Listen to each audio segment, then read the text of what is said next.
We now move to this. Sizwe Dlamini has been sentenced to life in jail by the Scottsburg Regional Court. Now, this is for the kidnap, rape and murder of a 7-year-old girl in Amandawe, that's in KwaZulu-Natal. All the sentences will run concurrently. Joining us is IRS forensic investigator Chad Thomas to give us some perspective on this very worrying trend. Now, the recent cases involving the abduction, rape and even murder of children in KwaZulu-Natal, Chad, and also in Mpumalanga are deeply disturbing. From a forensic perspective, what are the key challenges in investigating such heinous crimes? Councillor, good afternoon to you and good afternoon to the viewers. The heinous crimes have been committed against children, against women, against the elderly are on the increase throughout South Africa, as is all contact violent crime.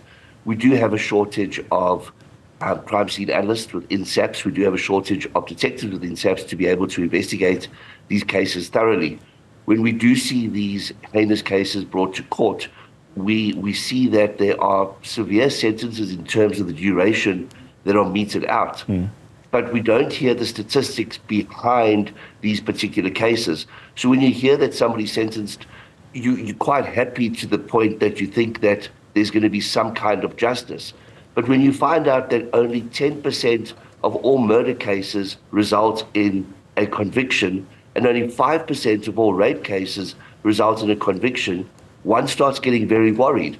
It's even worse when it comes to rape, because rape, a study at CALS at the University of Witwatersrand showed that only 1 in every 9 rapes goes reported.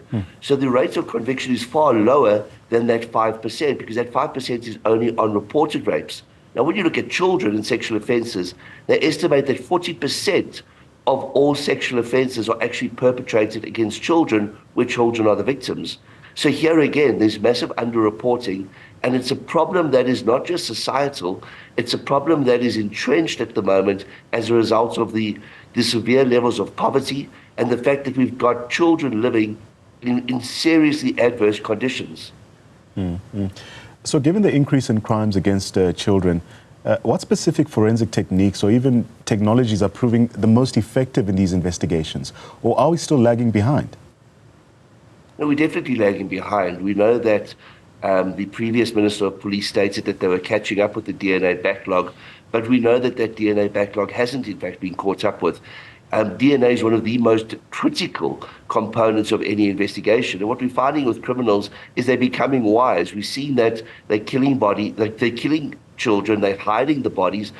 Before disposing the bodies, they are either burning the bodies or pouring acid on the bodies to try and destroy any form of contact evidence or DNA. So we are lagging behind. One looks at the case in the Western Cape of Jocelyn Smith, which was ongoing for a very long time, and that lagged behind as well because of the delays with respect to DNA. Now, when you're talking about the DNA databases that have been created, the fact that we have the facilities to be able to test for DNA, you would think that this would be a deterrent.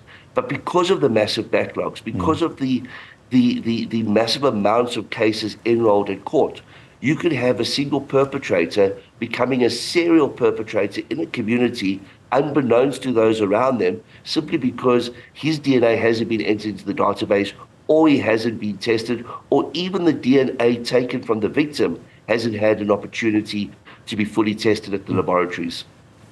But how do forensic investigators collaborate, for instance, with local law enforcement and community members in sensitive cases like these, particularly when public sentiment is intense? So you're going to find that the communities, and we've seen a lot of vigilantism on the rise, but you're going to see a lot of communities taking heed of the need to become more conscious and aware of where children are at all times and the fact that children are at risk. We're finding that a lot of people that are being arrested have been arrested by members of the community. Confessions have literally been beaten out of these people, and these people have led the communities to the places where they've hidden and disposed of the bodies. It's a very serious and sad situation.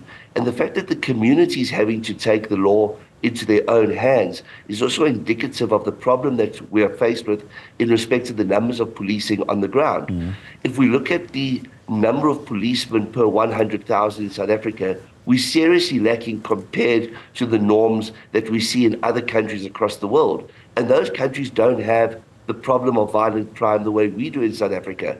So we have a huge amount of violent crime, too few detectives, our laboratories are lagging behind, and then when it does get to court, again we have the problem of too few prosecutors, too few courtrooms, too few court days, and too few presiding officers.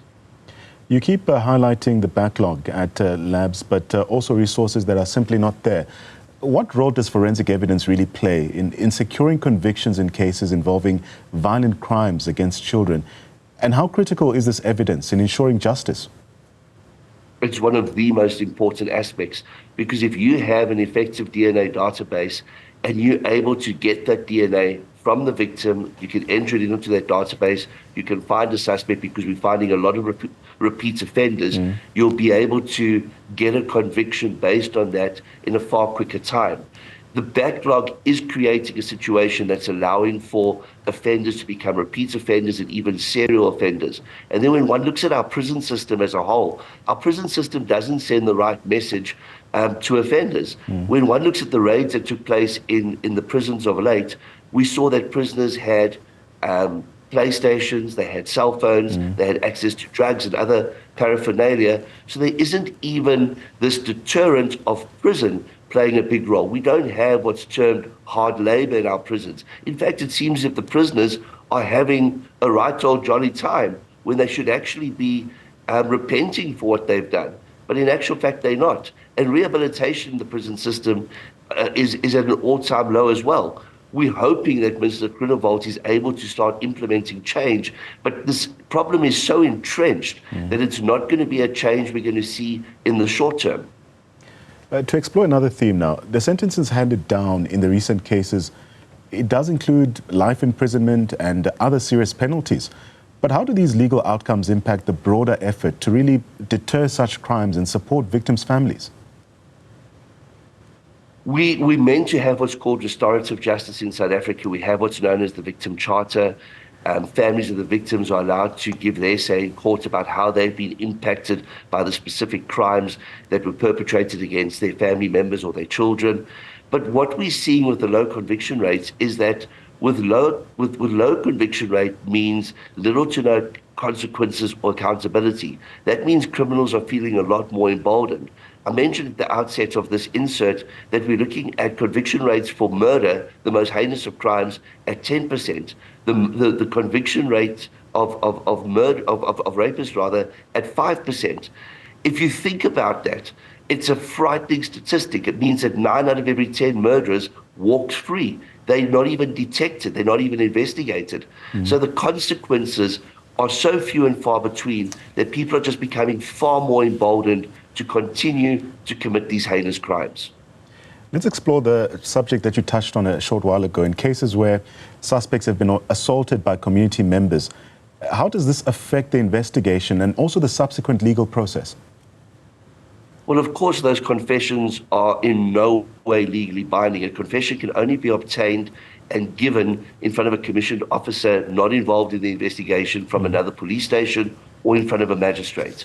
When you have vigilante-type justice, the person that committed the crime or may have been involved in the commission of crime or may have been a bystander to the commission of the crime may land up saying absolutely anything to just stop being beaten. That's why torture as a means to an end has never ever worked. And that's why when you hear people talking about enhanced interrogation, which is code word for torture, you know that it doesn't necessarily work. You also see with vigilantism that the wrong people are sometimes targeted, and it's used as a means to an end for people to get even with people over squabbles they may have had that's completely unrelated.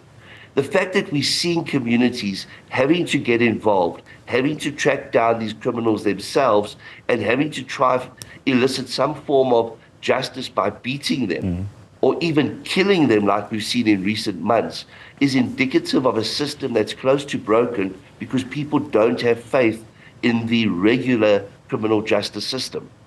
But it then prompts the question as to what preventative measures can be implemented to really reduce the frequency of crimes against children, and how can forensic investigations also contribute to these efforts? It's a societal issue. We need more social workers. We need more auxiliary social workers. They're the eyes and ears on the ground that will be able to identify where the children are being targeted by predators. Predators normally operate in such a manner and fashion that they could have a number of victims that don't speak out because those victims fear for their lives, or those victims are told that their family members will be targeted if they say anything. If you have sufficient social workers out there or teachers who are trained to pick up the signs, they can report it to the SAPS FCS unit. But then again, you come down to the problem of the cases where a child is raped or murdered. You then need to make sure you have crime analysis on the scene as quickly as possible. You need to make sure that that scene is not contaminated. The only way you can do that is to educate the public that should there be a crime scene, they mustn't go near that crime scene, as hard as it may be, because it's that crime scene and the contact evidence that could be found at that crime scene, and in specific DNA, that will be able to lead the policing officials and the detectives to the perpetrators of these crimes. But again, we've got this massive backlog, and we even heard that in various hospitals and at various offices of district surgeons that there's a shortage of rape kits. So all in all, the system needs to be looked at, and there's a lot of peripheries that need to be looked at. For example, you need to make sure that detectives are capacitated, they have access to rape kits, that there are district surgeons on duty, that there are people from the local criminal record center who can come out and who can take the DNA analysis, take the necessary photos of the crime scene, collect evidence, be it in the form of clothing, whatever the case may be. So all in all, right now, as we stand, we need to re-look a lot of things and make sure that the state has the capacity and the resources to be able to investigate these crimes so that the prosecution rates go up. And when we see prosecution rates go up, we see that perhaps that is a deterrent and the statistics start coming down. But more importantly, we need to see that when people go to prison, they're not going to prison to take a break from the community. They're not going to prison to enjoy themselves for a few years, to learn a bit and come out. They need to go to prison and understand that this is a punishment.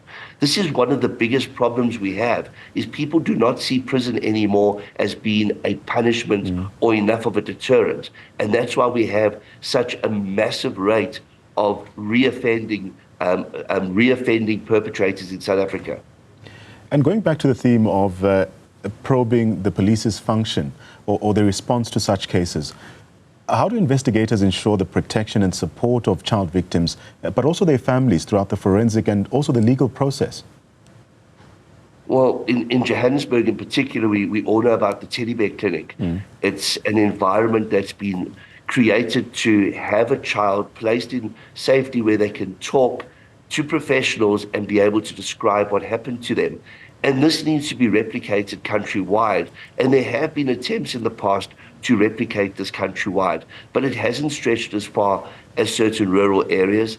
In certain peri-urban and urban areas, there's just such an influx of these types of crimes that there isn't sufficient social workers, psychologists, psychiatrists to be able to help on the ground, to be able to talk these children through these crimes and to be able to build sufficient cases against the perpetrators.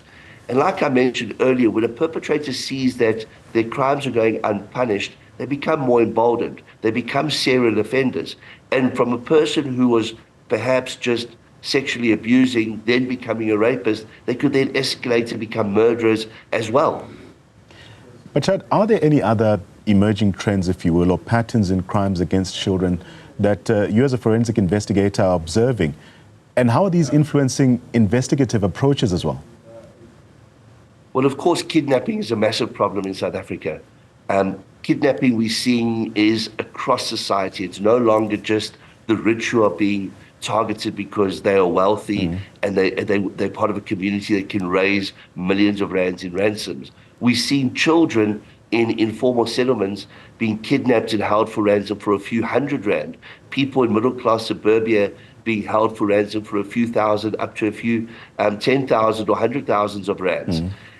With kidnapping, with these type of violent crimes, come other things. For example, the perpetrators that are kidnapping the children may be violent, they may be sadistic, they may hurt that child during the execution of the kidnapping, they may rape that child, they may end up killing that child. So we have to be very conscious of the fact that kidnapping is on the increase, and the people that are perpetrating these kidnappings are violent criminals. So violent crime across the board is on the increase, and we need to be very aware of this. Chad Thomas, let me thank you for your time in providing us with very valuable insights and expertise, of course, highlighting crimes committed against children, notably rape.